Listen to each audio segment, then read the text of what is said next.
Bola Ahmed Tinubu has not just one, not two, not three, but 4 fake agencies that has been discovered under his administration. This has a lot to say with how lackadaisical and incompetent this government is. Today is day 88 of 100 days. I've been running a 100-day series where I've been giving Nigerians reasons not to vote the Bola Ahmed Tinubu administration for a second term. I would want to throw every Nigerian's mind back to when the first fake agency was discovered, the Presidential Foreign Intervention Promotion Council. And when that made the news, a lot of people castigated the man, especially Tinubu supporters, claiming that the man was a fraud. It only throws our mind wondering to why we now have 3 of that same exact system that has just been discovered. The second that was discovered is the FCT Investment Promotion Agency. The third is the Foreign Investment Promotion Agency and the Public-Private Partnership. And the fourth one is the National Brands Development and Made in Nigeria Special Project Office. And if you still don't understand, this means that all these agencies were all factored under the budget, they received money, and they had offices, actual offices in the Federal Secretariat. Some were even the office of the Secretary General of this federation. And Tinubu wants Nigerians, every Nigerian, to believe that he doesn't know anything about this. Well, I will believe that he doesn't know anything about this because at the end of the day, he's probably not even looking through the books. He's probably not even thinking strategies. He's probably just there to sit and watch your life become miserable. Watch the life of every other Nigerian become miserable. That's all he's doing on that seat of power. Nigerians, I think it's time for everybody to rise up with one voice. Come January 2027, the elections are coming. When Tinubu comes to ask for your votes for a second term, these are some of the questions you should ask him. How did you have 4 fake agencies under your administration? There are probably more that we're going to see at the end of the day, but for 4 fake agencies, and you have them under your administration, and you were allocating budget, that's the taxpayers' money, and even money that was borrowed in some cases, to these agencies to fund them. And you're coming out to tell us that they are fake. And why is it even happening now, close to the election, in your campaign period? Why is it happening now? Now, I would love to say that this is not a statement of facts, but I have a theory for why it's happening right now. It's to prove to Nigerians that you're not going to tolerate corruption. But by the way, how did he exist for 3 whole years and you did not notice it? The answer is simple: incompetence in this government. And that's the reason why Nigerians will rise up with one voice and reject the return of Bola Ahmed Tinubu's administration to Aso Villa. I saw this picture that summarizes what Tinubu's government has done to Nigerians in the 3 years they've been in office. And I'm going to share that picture with you. Today is day 87 of 100 days. I've run a 100-day series where I've been giving Nigerians reasons not to vote Bola Ahmed Tinubu's administration for a second term. This picture is more like a summary of everything Tinubu's government has done. And please, I want you to take a look at it. Hopefully, you calm down and take every detail from that picture as it is itemized and see that all Tinubu's government has done is to make your life harder, my life harder, and the life of every other Nigerian harder. Please do not vote for the Bola Ahmed Tinubu administration for a second term. I'll see you tomorrow. Day 86 of 100 days. I've been running a 100-day series where I've been giving Nigerians reasons not to vote Bola Ahmed Tinubu back into power for a second term. Today, I want to speak to Nigerians. Please and please again, the campaign season is upon us. Listen to the promises that these politicians are making to you. Listen closely to it. Don't be fascinated by the rice that they're going to share. Of course, take their rice, but don't be fascinated by it. Listen to them. What promises have they delivered on? I'm specifically speaking about Bola Ahmed Tinubu, who is currently the president, and he's going to come to you to ask for your votes for a second term.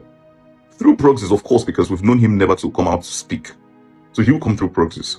When those proxies come to you, ask them, what has been his landmark achievements in healthcare, in education, in the security of the nation? I just saw a video of a man crying for donations that his wife was kidnapped on her way back from Ibadan. And the kidnappers are asking for a sum of 200 million. This is a woman that earns 80,000 naira, above the minimum wage. So you can see that the minimum wage cannot even take you out of minimum problems. Yeah. When we speak about out-of-school children, I see people who live in the cities like Port Harcourt, Lagos, Abuja, the cities that are buzzing.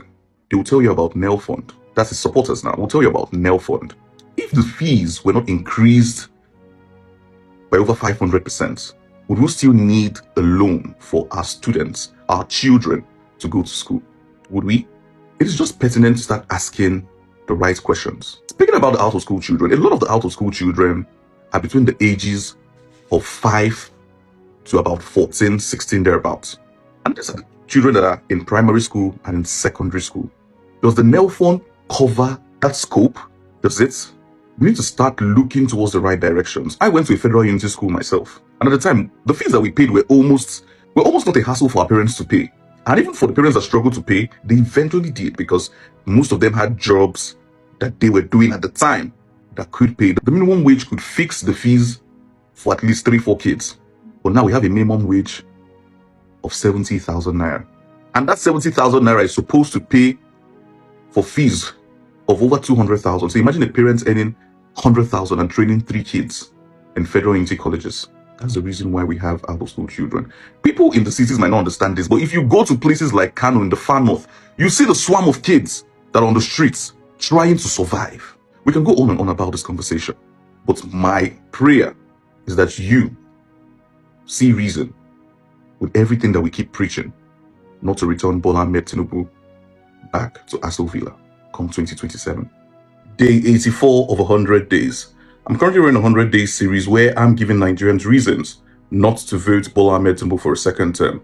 A lot of people who saw Day 83's video that was yesterday were not really happy with me because of the way I likened Bola Ahmed Tinubu's administration to that of the 16th American president, Abraham Lincoln. And very honestly, I'm not sorry about that, because that's totally how I feel. And I just did a comparison to let you understand that the man that we're dealing with is actually intelligent, but intelligent in his evil doings, because Nigeria is supposed to go beyond the point it is in at this moment. There's so many things that you could do to better the nation, ranging from education to healthcare, down to human capital development. But we're not seeing all of that. And we still have some Nigerians coming out every single day to preach to us that the policies are going to make Nigeria rise. Have you seen the World Bank statistics that 76 or 79% of Nigerians are still moving into poverty, with more of that number? Do you also know that over 90% of Nigerians have never left the shores of this country? And the reason is simple. They can't afford it. Poverty. And you expect me to believe that Tinubu means well for this country? It didn't start with him, but he made a promise that he was going to end it. Until now, 4 years in, we're not seeing any rise in line with the promise that he has made. Nigerians, like I likened Bola Tinubu's administration to the philosophies of Abraham Lincoln, I'm also trying to remind you that Abraham Lincoln spent 4 years in office as a US president. And guess how he died? I'd love you to make a research on that and let me know. Please do not vote the Bola Ahmed Tinubu's administration for a second term. See you on day 85 tomorrow. So you see this thing they talk about structure, and this does not have structure. This is a typical example of it. Because if Peter Obi wins this election, it's because the people truly and sincerely love him, and then they fought for their vote. But if it's a structure, so many lapses. Sincerely, as an aspiring presidential candidate, for me, I don't think you should be seen with a bunch of content creators moving around with you. It makes the whole thing look like a joke. It's not every single time they see you are seeing berets and the red scarf. And I know that you have men of calibers, very intelligent, that support your movement. Why don't you move around with such people? See, I'm not trying to downplay the role of likes of Peter and Mama P, what they do for you in your movement. No. But there's something called back end and front end workers. And for me, I feel like they should be in the back end. Okay, take for example now, Tinubu now. You cannot see him move around and see likes of D1 behind him. When he moves around, see the kind of people that are behind him. And you need to move around people that understand Nigerian politics as a whole. So I'm going to be using Christ verses to explain this so you understand what I'm trying to see. You see Pastor Chris, when he's moving, do you know the kind of men, the kind of authority that moves with him? Because you see Reverend Tom, Reverend Ray, Reverend Kate, those people already possess like authority, respect. So you will not tell yourself, why wouldn't I even respect Pastor Chris? You have the people that are even following him, are strong men. It's the same thing. When you surround yourself with such people, automatically the respect comes. But I just said, if I talk, that people think it's an attack on Peter Obi. No. And the worst thing is that this Mr. Paul, Abi clock it. Peter, when he wins his election, or if he wins his election and P2B loses the election, I can assure you guys that Peter will port to APC the next year. If he doesn't, Duka, wallahi, he's going to move. Look at last 2023 election, right? People that contested under LP, right? Like Matthew, that Okada guy that won House of Rep. The next year, the same APC is a bad governor. He ported to APC. He's not the only one. See Senator, what's that his name again?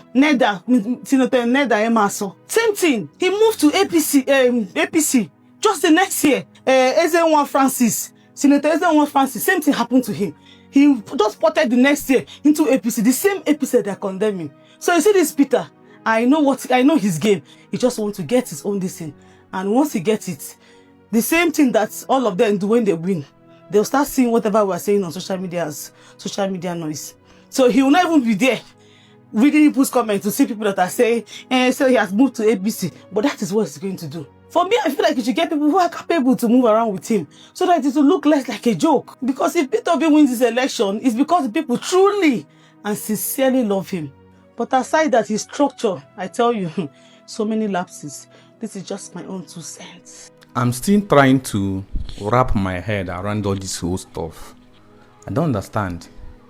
4 fake agency under one administration. Like, first one is fake agency, 2 the same thing, 3, 4, a whole 4 fake agencies under one administration, and all of them have office inside government house. How is that possible? And you are telling me that the president is not aware.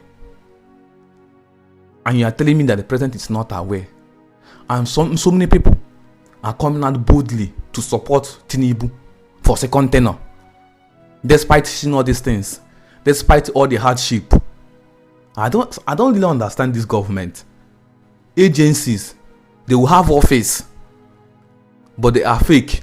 They will have office inside government house, and these agencies are receiving allocation from federal government, but in actual sense they are fake.